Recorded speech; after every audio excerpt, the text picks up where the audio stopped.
નમસ્કાર, હું છું કેતલ અને આપ જોઈ રહ્યા છો CV24। આગામી 16 જુલાઈના રોજ અષાઢી બીજના પાવન પર્વે ભગવાન જગન્નાથજીની 149મી ભવ્ય રથયાત્રા નીકળવાની છે। ત્યારે અમદાવાદ શહેરમાં વહીવટી અને સુરક્ષા સ્તરે તૈયારીઓ અત્યંત તેજ કરી દેવામાં આવી છે।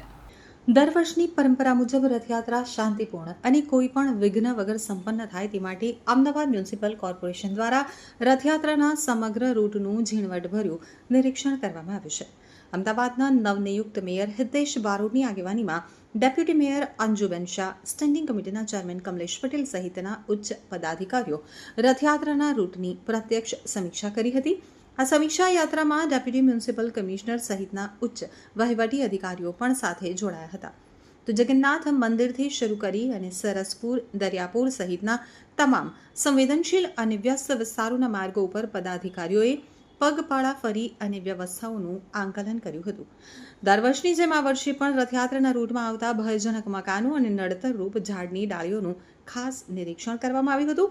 રથયાત્રા દરમિયાન કોઈ હોનારત ન સર્જાય તે માટે અત્યાર સુધીમાં તંત્ર દ્વારા 31 જેટલા અત્યંત ભયજનક મકાનો અને બાંધકામોને ઉતારી લેવામાં આવ્યા છે, જે મકાનો જર્જરિત છે અને જ્યાં જોખમની શક્યતા છે તેવા તમામ સ્થળો પર રથયાત્રાના દિવસે કોઈ પણ ભીડ એકત્રિત ન થાય તે માટે મ્યુનિસિપલ કોર્પોરેશનના અધિકારીઓ અને પોલીસનો ચુસ્ત બંદોબસ્ત તૈનાત રાખવામાં આવશે।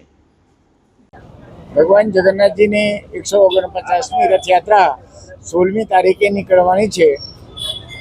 એ પૂર્વે કોર્પોરેશન તરફથી, પોલીસ ડિપાર્ટમેન્ટ તરફથી ઘણી બધી તૈયારીઓ કરતા હોય છે। એ લોકો ખાસ કરીને જે રસ્તા ઉપર છે રિપેરિંગ કામ, જર્જરિત મકાનોને નોટિફિકેશન અને જે ઝાડ છે, મોટા ઝાડ છે એ રૂટ ઉપર ઝાડના ટ્રીનિંગનું કામ કરતા હોય છે।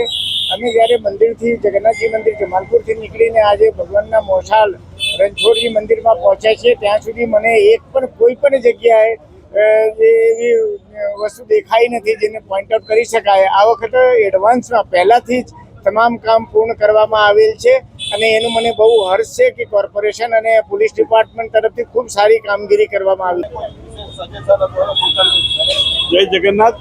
માન્ય ભગવાન જગન્નાથની 149મી રથયાત્રા જ્યારે 16 તારીખે નીકળવાની હોય એના કોર્પોરેશન દ્વારા કરવામાં આવતા કામોનું નિરીક્ષણ, કોઈ પણ જર્જરિત મકાનની નોટિસ લગાવી છે કે ત્યાં ગ્રીન કવર લગાવવામાં આવ્યું છે કે જ્યાં મોટા વૃક્ષો છે એ વૃક્ષોનું પણ નિરીક્ષણ કરવામાં આવશે। રૂટ ઉપર જ્યાં પણ કોઈ પણ જાતની રથયાત્રાના રૂટ ઉપર કોઈ પણ ટ્રકવાળાને ચાલતા માણસોને તકલીફ ના પડે એ માટેનું નિરીક્ષણ કરવામાં આવતું છે। દર વર્ષે કોર્પોરેશન દ્વારા નિરીક્ષણની અંદર અને કોર્પોરેશન જે રીતે આ રૂટ ઉપર કામ કરી રહ્યું હોય છે એ ભગવાન જગન્નાથના યાત્રામાં રથને ક્યાંય તકલીફ ના થાય એ બધું નિરીક્ષણ હોય છે અને બધા જ સાથે જગન્નાથ મંદિરના ટ્રસ્ટી તથા અમારા ડેપ્યુટી મેયરશ્રી તથા ચેરમેન તથા બધા જ ચેરમેનો સાથે આજે અને ધારાસભ્ય મને કૌશિકભાઈની આગેવાનીમાં આ રૂટનું નિરીક્ષણ કરવામાં આવ્યું।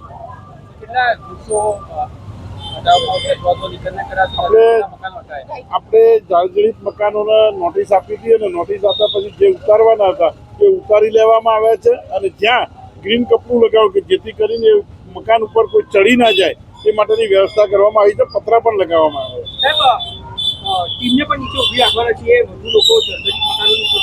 જ્યાં જર્જરિત મકાનો છે ત્યાં પોલીસનો બંદોબસ્ત અને અમારા કોર્પોરેશનના એક અધિકારી અવશ્ય રહેશે એવું રૂટનું પહેલાથી નિયોજન કરવામાં આવ્યું છે।